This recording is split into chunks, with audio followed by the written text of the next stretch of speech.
بسم اللہ الرحمن الرحیم۔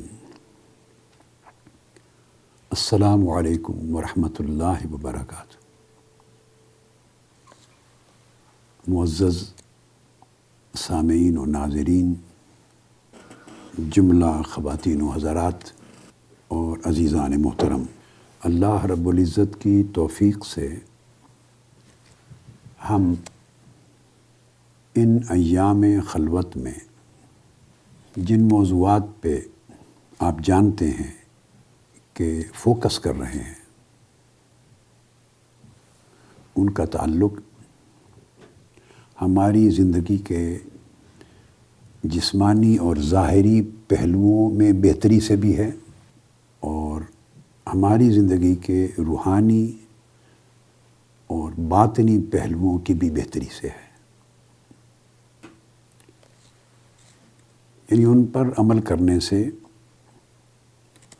دونوں جہتوں میں فائدہ ہوگا اور نقصان کا تو کوئی امکان ہی نہیں ہے۔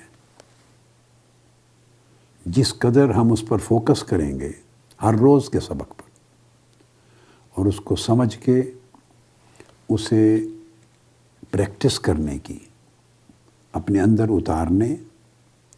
اور عملی جامہ پہنانے کی کوشش کریں گے، اسی قدر انشاءاللہ تعالی ہمارے احوال کی امپروومنٹ ہوگی، ان میں بہتری آئے گی، ترقی ہوگی۔ جیسا کہ پچھلی نشستوں میں نے ذکر کیا کہ ہم اس وقت اینگر مینجمنٹ کے موضوع پر گفتگو کر رہے ہیں۔ اینگر مینجمنٹ کے سلسلے میں نے سورہ آل عمران کی آیت نمبر 133 سے 136 کا ایک حصہ اپنے سامنے رکھا تھا، جس میں اللہ تبارک و تعالیٰ نے اپنی بخشش و مغفرت اور عظیم الشان جنت کا ذکر کر کے یہ ارشاد فرمایا ہے کہ یہ بخشش و مغفرت اور یہ عظیم جنت متقین کے لیے تیار ہے۔ تقویٰ کسی کی میراث نہیں ہے، ایسا نہیں کہ یہ کسی کو خاندانی بنیاد پہ وراثت میں ملا ہے اور دوسرا آدمی اس کو اچیو نہیں کر سکتا، نہ اس پر کسی خاندان کا قبضہ ہے، نہ کسی برادری کا، نہ کسی قبیلے کا، نہ کسی خاص طرز اور وضع رکھنے والے آدمی کا۔ یہ اللہ رب العزت کی ان نعمتوں میں سے ہے جو ہر مسلمان کے لیے عام ہے، جو چاہے اسے اپنا لے اور جتنا چاہے آگے بڑھتا چلا جائے۔ اب ان متقین کی تعریف میں ایک تو اللہ رب العزت نے سب سے پہلے بات یہ فرمائی تھی کہ متقین وہ لوگ ہیں جو اچھے حالات میں بھی اور برے حالات میں بھی، وسائل کی فراخی اور کشادگی کے وقت میں بھی اور وسائل کی تنگی یا تنگ دستی کے وقت بھی جو کچھ میسر ہے وہ اللہ کے بندوں پر، اللہ کی مخلوق پر ان کی حاجت روائی کے لیے خرچ کرتے، اور خرچ کر کے وہ جو مال کی محبت اور حرص ہے اور بخل ہے اپنے اندر، کنجوسی، اس کو توڑتے ہیں، اس سے چھٹکارا پاتے ہیں اور اپنی طبیعت کو سخاوت کے زیور سے آراستہ کرتے ہیں۔ اس پر گفتگو ہم نے ضروری حد تک مکمل کی تھی۔ اس کے بعد دوسری شرط جو اللہ رب العزت نے بیان فرمائی ہے کسی کے متقی ہونے کی، وہ ہے والکاظمین الغیظ، جو لوگ اپنا غصہ ضبط کر لیتے ہیں، یعنی اپنے غصے کو احسن طریقے سے، اچھے طریقے سے کنٹرول کرتے ہیں، اچھے طریقے سے اپنے اینگر کو مینیج کرتے ہیں۔ یہاں اینگر مینجمنٹ کی بات کی ہے، غصے کو ضبط کر لیتے ہیں، ختم کرنے کی بات نہیں کی۔ کئی اسباب ہیں اس کے پیچھے، غصہ جب آتا ہے تو اس کے پیچھے کئی اسباب ہوتے ہیں۔ تو غصہ ایک سمٹم کے طور پہ آگے ظاہر ہوتا ہے۔ غصہ اٹ سیلف کوئی مرض نہیں ہے، اٹ سیلف کوئی سٹیٹ نہیں ہے، کنڈیشن نہیں ہے۔ بہت سے اسباب انسان کے پیچھے جو نظر نہیں آتے موجود ہوتے ہیں، اور ان کا جو ایفیکٹ ہے وہ غیظ اور غضب کی شکل میں ظاہر ہوتا ہے۔ تو یہ سمٹم ہے۔ جیسے آپ کو کوئی تکلیف ہے تو اس کا اظہار سر درد کے طریقے سے ہوتا ہے، آپ کو اندر کوئی انفیکشن ہے، اظہار بخار کی شکل میں ہوتا ہے، کوئی بلڈ ورکس آپ نہیں کرواتے، کوئی اور کمزوری ہے، اس کا اظہار آپ کو جسمانی کمزوری اور ہڈیوں میں دردوں کی شکل میں ہوتا ہے، کوئی تکلیف ہے اندر، اس کا اظہار آپ کے پیٹ میں یا کسی جسم کی جگہ پہ درد ہے، اس درد کی شکل میں ہوتا ہے، اندر انفیکشن ہے، اس کا اظہار آپ کو بلغم کی شکل میں ہوتا ہے، میوکس نکلتا ہے، بخار ہوتا ہے، وغیرہ وغیرہ۔ فلو ہوتا ہے، اس کا اثرات، ایک وائرس ہوتی ہے اندر، اس کا اظہار، یہ جو کرونا وائرس ہے یا کووڈ-19، تو وائرس دکھائی تو نہیں دیتا، اس کے سمٹمز نظر آتے ہیں کہ آپ کو کھانسی ہوتی ہے، آپ کا سانس تنگ ہوتا ہے، آپ کو بخار ہوتا ہے، یہ سارے سمٹمز ہیں۔ ان سمٹمز سے پتہ چلتا ہے کہ اندر کچھ ہے۔ تو طبیب اور معالج یعنی ڈاکٹر وہ جو اصل چیز ہے، سمٹمز کے ذریعے اس اصل مرض تک، روٹ کاز تک پہنچتا ہے، اس کو ایڈریس کرتا ہے۔ تو غصہ ایک سمٹم ہے، یہ بتاتا ہے کہ کوئی پرابلمز ہیں آپ کے اندر، یہ نیگیٹو ایفیکٹ ہے اس کا، اور اگر آپ اس کو کنٹرول نہیں کریں گے، روکیں گے نہیں، تو نتیجتاً یہ آپ کی مینٹل ہیلتھ کو بھی خراب کرے گا، آپ کی اسپریچول ہیلتھ کو بھی خراب کرے گا، مورل ہیلتھ کو بھی خراب کرے گا۔ تو اس کو نہ روکنے کی وجہ سے یہ غصہ اگر چلتا رہے، اور میں نے جیسا کہ پہلی ایک نشست میں عرض کیا تھا کہ اگر وہ اندر غصہ اندر رہے تو اس کو عربی زبان میں غیظ کہتے ہیں، جس کا ذکر والکاظمین الغیظ میں آیا ہے۔ اگر وہ زبان یا اعضاء کے ذریعے ظاہر ہو جائے، آدمی بول کر، گالی گلوچ کر کے، اونچی آواز سے بات کر کے، یا اپنے ہاتھوں سے، اپنے جسمانی اعضاء سے ظاہر کر دے، تو اس کو عربی زبان میں غضب کہتے ہیں، غضب۔ تو غیظ اور غضب دونوں کو اردو میں ہم غصہ کہہ دیتے ہیں، انگلش میں اینگر کہہ دیتے ہیں۔ تو یہ اگر رہے تو انسان کے اندر انگزائٹی پیدا ہوتی ہے، یہ کیفیت انسان کو پھر ڈپریشن کی طرف لے جاتا ہے، پھر انسان کے اندر اپنے گلٹی ہونے کا احساس پیدا ہوتا ہے،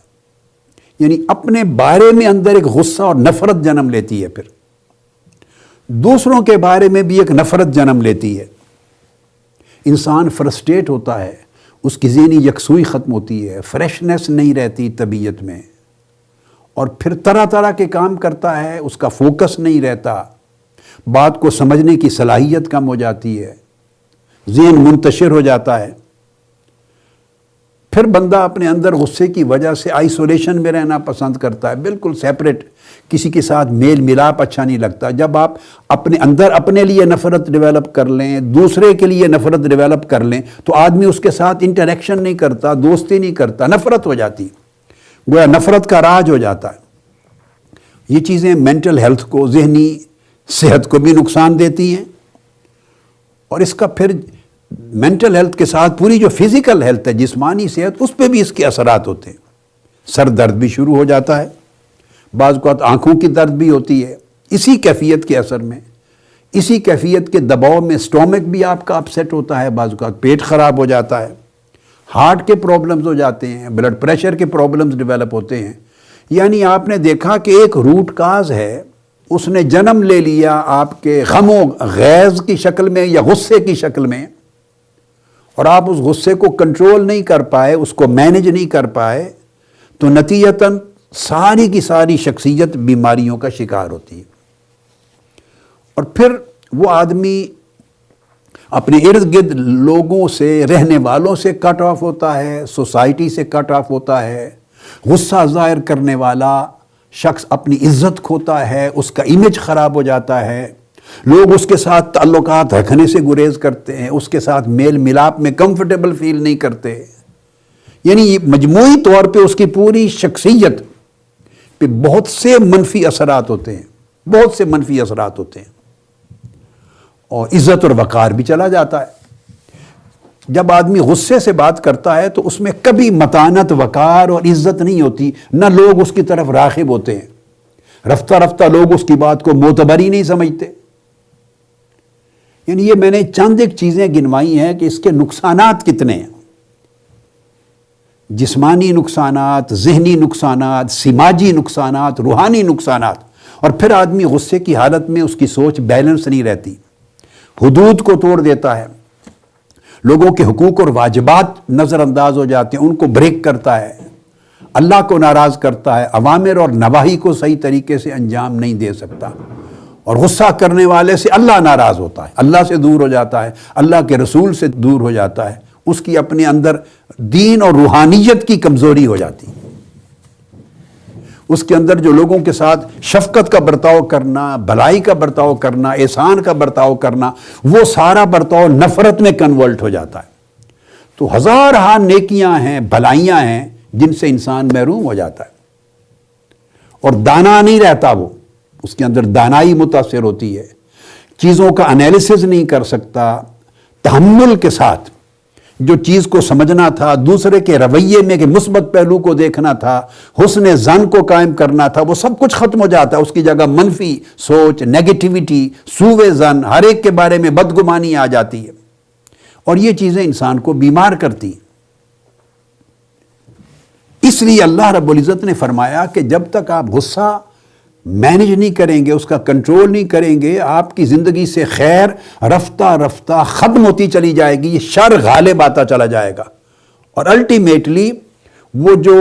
تحمل، بردباری، محبت، شفقت، صبر، شکر، یہ ساری خوبیاں چلی جائیں گی، اور فرسٹریشن کی وجہ سے پھر عبادت میں دل نہیں لگے گا، عبادات بھی جاتی ہیں، معاملات بھی جاتے ہیں، اخلاق بھی جاتے ہیں۔ اس لیے اس کو بڑا فوکل پوائنٹ بنایا ہے، نیوکلیس بنایا ہے قرآن مجید نے کہ متقی ہونے کے لیے ضروری ہے کہ غصے کو کنٹرول کریں۔ اب آپ سمجھ گئے، ورنہ ذہن میں عام طور پہ یہ خیال ہوتا ہے کہ متقی تو انسان بنتا ہے نیک عمل کرنے سے، گناہوں سے رکنے سے، اللہ کا خوف رکھنے سے، آخرت کو یاد کرنے سے، اور انسان سمجھتا ہے تسبیح کرتا ہوں، استغفار کرتا ہوں، روزہ رکھتا ہوں، نماز پڑھتا ہوں، حج عمرہ کرتا ہوں، یہ مجھے متقی بناتے ہیں۔ نہیں، یہ ہمارے تصورات ہیں، ان ساری چیزوں کی روح ختم ہو جاتی ہے، ان ساری چیزوں کی روح ختم ہو جاتی ہے۔ نماز، روزہ، حج، زکوٰۃ، اللہ پاک نے ساری عبادات اس لیے مقرر فرمائی ہیں کہ ان سے تقویٰ پیدا ہو، اور تقویٰ کا فوکس جو ہے اس کا سینٹرل پوائنٹ وہ رکھا ہے کہ غصہ کنٹرول ہو، اور انسان کی طبیعت سے کنجوسی جائے اور سخاوت پیدا ہو اس کے دل میں، اور لوگوں کے ساتھ بھلائی کا تعلق پیدا ہو، لوگوں سے درگزر کرے، معاف کرے اور ان پر احسان کرے۔ تقویٰ کو تو اللہ رب العزت نے یہ تصور میں بیان کیا، اور اس کے میں نے اس موجودہ انالیسز میں جو تھوڑا سا کیا ہے اس کے اسباب بیان کر دیے کہ اگر انسان اپنے غصے کو کنٹرول نہیں کرتا تو نہ اس کی سوچ اللہ کی طرف اچھی رہتی ہے، کیونکہ غصہ رکھنے والا شخص اللہ پر اپنا توکل بھی ختم کرتا چلا جاتا ہے، اللہ کی رضا ختم ہو جاتی ہے، تسلیم ختم ہو جاتی ہے، صبر و شکر ختم ہو جاتا ہے، اللہ پہ بھروسہ ختم ہو جاتا ہے، اور من کا اللہ کے امر پر مطمئن رہنا وہ ختم ہو جاتا ہے، اور نہ لوگوں سے تعلق رہتا ہے، یعنی عبادات بھی برباد ہوتی ہیں، معاملات بھی برباد ہوتے ہیں۔ اور پھر معاملات کی طرف آتے ہوئے سب سے پہلا جو شکار ہوتے ہیں وہ فیملی ہوتی ہے، بیوی اور بچے، بہن بھائی، اعزاء، اقارب، دوست، جو جتنے قریب ہیں اتنے وہ متاثر ہوتے ہیں، اور ان سے جب آپ کے تعلقات خراب ہوتے چلے جاتے ہیں تو آپ سمجھیں کہ صرف اسی چیز پر آدھے سے زیادہ دین کا حصہ آپ نے ترک کر دیا، نقصان کر دیا اس کا۔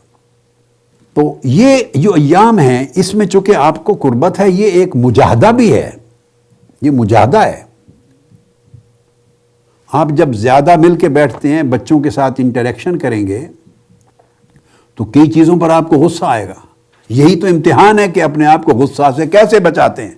کیسے کنٹرول کرتے ہیں۔ پھر میں اگلی نشست میں اس کے علاج پر بھی آؤں گا۔ قرآن اور سنت نے، اللہ اور اللہ کے رسول نے اس کا علاج بھی دیا ہے ایک علاج تو وہ ہے جو ڈاکٹرز آپ کو سجیسٹ کریں گے، سائیکالوجسٹ سجیسٹ کریں گے، جو تھیراپسٹ ہوتے ہیں، بیہیویئرل تھیراپسٹ ہوتے ہیں، سائیکو تھیراپسٹ ہوتے ہیں، وہ اپنے سیشنز کے ذریعے اپنی ہدایات میں وہ آپ کو سجیسٹ کریں گے، وہ اپنی جگہ ایک سبجیکٹ ہے۔ مگر کتاب و سنت نے بھی تعلیم دی ہے، میں وہ علاج بھی بتاؤں گا، 8-10 علاج ہیں اس کے، انشاءاللہ وہ بھی میں ذکر کروں گا۔ تو اب اس پہ آ جاتے ہیں کہ اللہ رب العزت نے جب فرمایا کہ غصے کو اچھے طریقے سے مینج کریں، کنٹرول کریں، اس پر حضور نبی اکرم صلی اللہ تعالیٰ علیہ وآلہ وسلم کے کچھ ارشادات عالیہ کو بھی دیکھتے ہیں، تاکہ یہ جو عمل ہے غصہ کنٹرول کرنا، غصے کو ضبط کرنا، اس کی اہمیت کیا ہے، آقا علیہ الصلوۃ والسلام کی زبان اقدس سے بھی سن لیں، سمجھ لیں، تاکہ یہ بات ہمارے دل و دماغ میں سب سے پہلے جاگزی تو ہو، ہم ریئلائز تو کریں کہ ہاں غصے کو کنٹرول کرنا ہے۔ آپ خود بیٹھ کے تنہا خود فیل کریں، لوگوں سے پوچھیں، بیوی بچوں سے پوچھیں، دوست احباب سے پوچھیں کہ بھی میرے اندر غصہ ہے یا نہیں۔ بعض اوقات کئی لوگوں کو پتہ ہی نہیں چلتا، ریئلائز ہی نہیں کرتے کہ میں بہت غصے والا ہوں، مانتا ہی نہیں ہے بعض اوقات انسان۔ اس لیے کسی سے پوچھیں یا خود انالائز کر لیں، مگر پہلے انالائز کریں پھر ریئلائز کریں۔ جب ریئلائز کریں گے تو پھر آگے اس کے علاج کی تدبیر آدمی سوچتا ہے۔ حضرت عبداللہ ابن عمر رضی اللہ تعالیٰ عنہ نے فرمایا کہ حضور نبی اکرم صلی اللہ تعالیٰ علیہ وآلہ وسلم کی خدمت میں ایک شخص آیا اور اس نے عرض کیا، یا رسول اللہ صلی اللہ علیہ وسلم، ای الناس احب الی اللہ تعالی و ای الاعمال احب الی اللہ تعالی۔ آپ نے فرمایا اللہ کے ہاں محبوب ترین شخص کون ہے، یعنی اللہ کو کس شخص سے بہت محبت ہے، اور محبوب ترین عمل کون سا ہے، کون سا عمل ایسا ہے جس سے اللہ کو بڑی محبت ہے۔ تو اس حدیث میں 9 چیزیں آقا علیہ السلام نے بیان فرمائیں۔ ان میں سب سے پہلے ارشاد فرمایا، سب سے زیادہ اللہ کو جس بندے سے محبت ہے وہ شخص ہے جو اللہ کی مخلوق یعنی دوسرے انسانوں کو زیادہ نفع اور فائدہ پہنچاتا ہے۔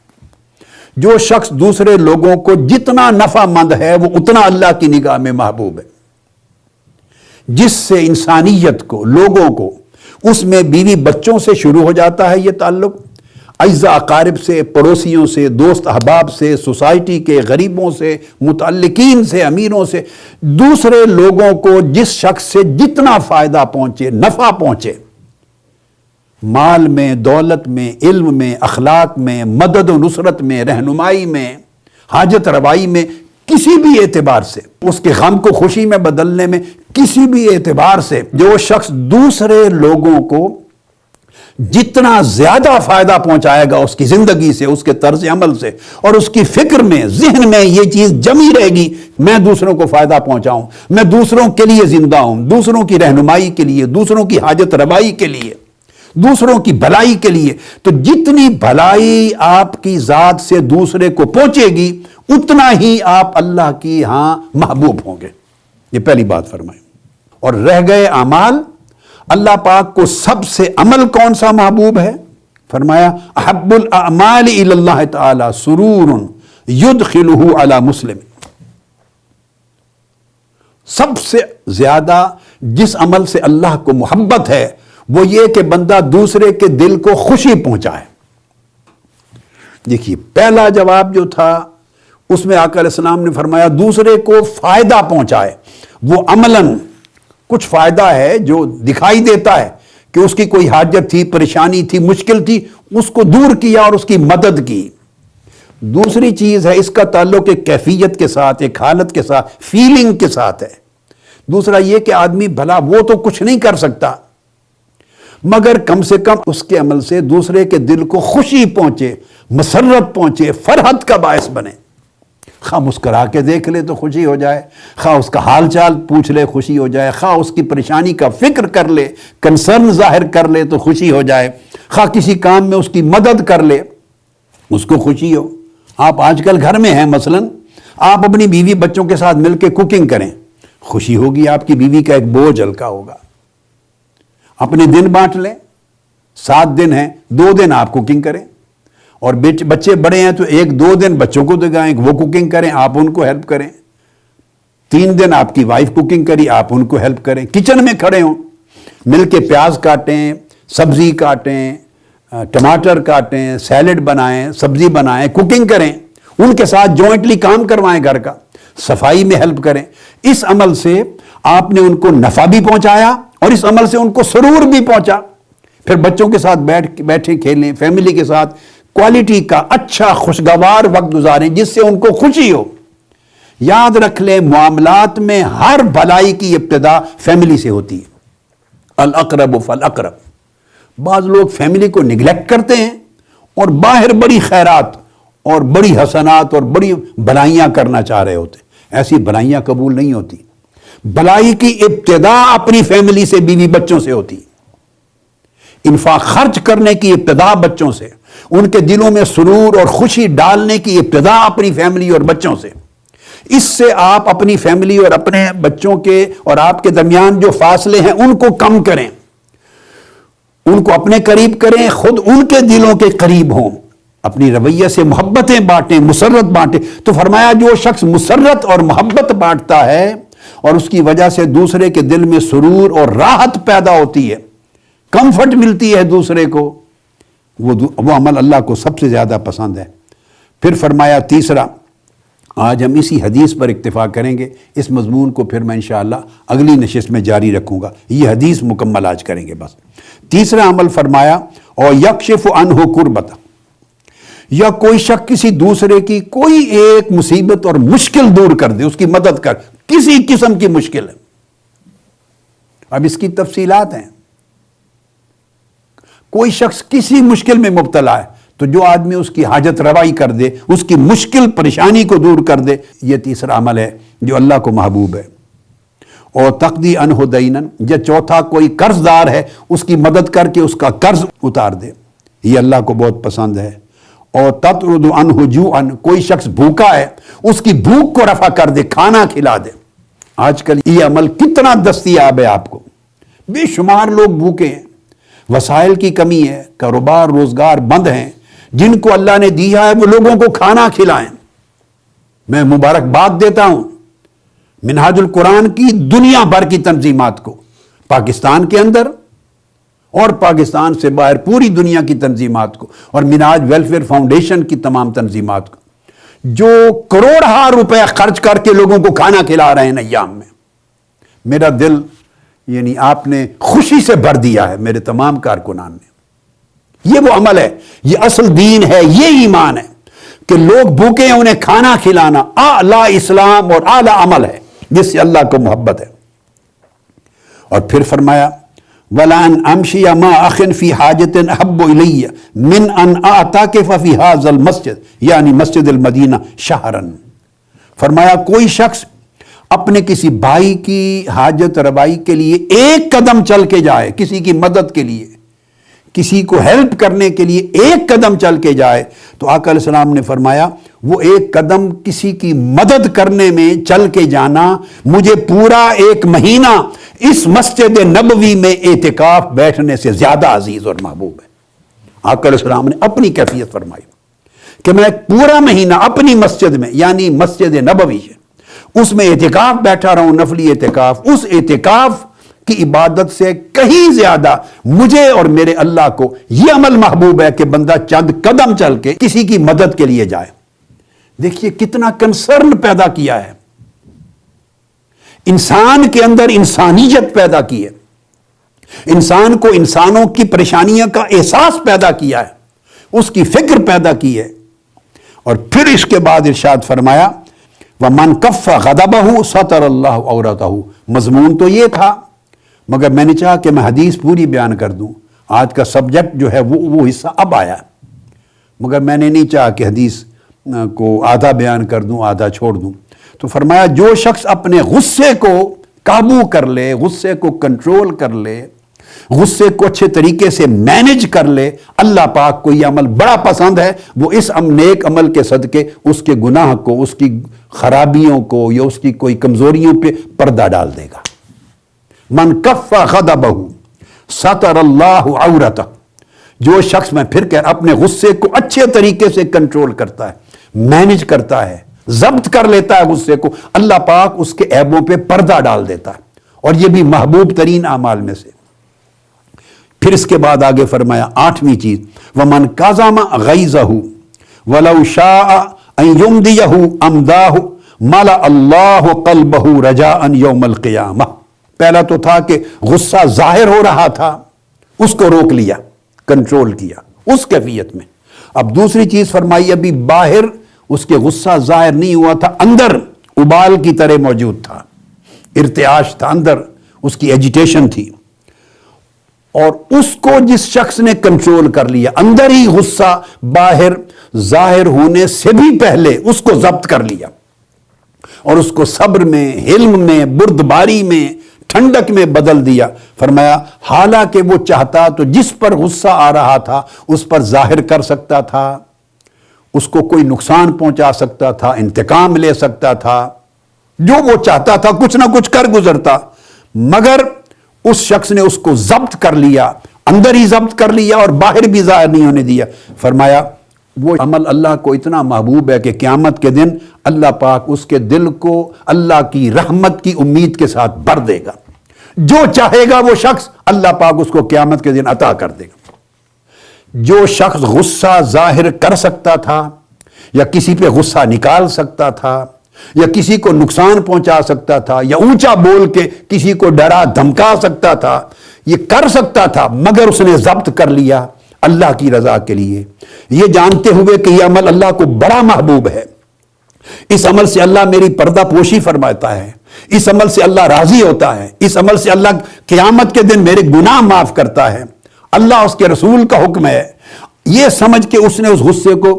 ضبط کر لیا، تو اللہ پاک اس کو قیامت کے دن اس مقام پر پہنچایا۔ اور پھر آخری چیز حضور علیہ السلام نے فرمائی، جو شخص اپنے بھائی کے ساتھ اس کی حاجت روائی کے لیے جائے، جتنے قدم چلے گا اپنے کسی حاجت مند بھائی کی مدد کے لیے، فرمایا قیامت کے دن جب ہر شخص کے قدم لڑکھڑا رہے ہوں گے، ہر کوئی پل صراط پہ پھسل رہا ہوگا، اللہ پاک اس کو ثابت قدمی عطا کر دے گا۔ یعنی پل صراط سے پھسلنا، گرنا، اللہ اس کو بچا لے گا، اس کو قیامت کے دن ثابت قدم کر دے گا۔ قیامت کا لڑکھڑانا بڑا خطرناک ہے آج کے لڑکھڑانے سے۔ تو فرمایا جو شخص حاجت روائی کرتا ہے، مشکل کشائی کرتا ہے، مدد اور بھلائی کرتا ہے اپنے بھائیوں کے ساتھ، ضرورت مند لوگوں کے ساتھ، اللہ پاک اس کو دنیا میں بھی عزت دیتا ہے، قیامت کے دن بھی ثابت قدمی دیتا ہے، اور سب سے بڑھ کر یہ کہ یہ عمل اللہ کا محبوب ترین عمل ہے۔ سو آج اس آیت کریمہ کے ذکر کے ساتھ اور غصے کی جو اثرات اور نقصانات ہیں اس کے انالیسس کے ساتھ ایک حدیث ہے نبوی جس کے اوپر ہم نے آج گفتگو مکمل کی۔ اس کو امام طبرانی نے اپنی معجم الکبیر میں روایت کیا ہے، اور امام ابن ابی الدنیا نے قضاء الحوائج کے باب میں اپنے اس کا ذکر کیا ہے، اور اس کا اسناد سند بھی حسن ہے۔ اگر صرف اس ایک حدیث کو آپ زندگی میں لے لیں اور اس کو ایک پورا ایک کانسٹیٹیوشن بنا لیں لائف کا،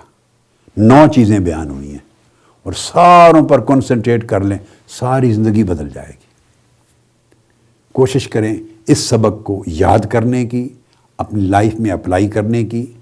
اور پھر ہر روز اس کی اپلیکیشن میں ترقی کرتے چلے جانے کی۔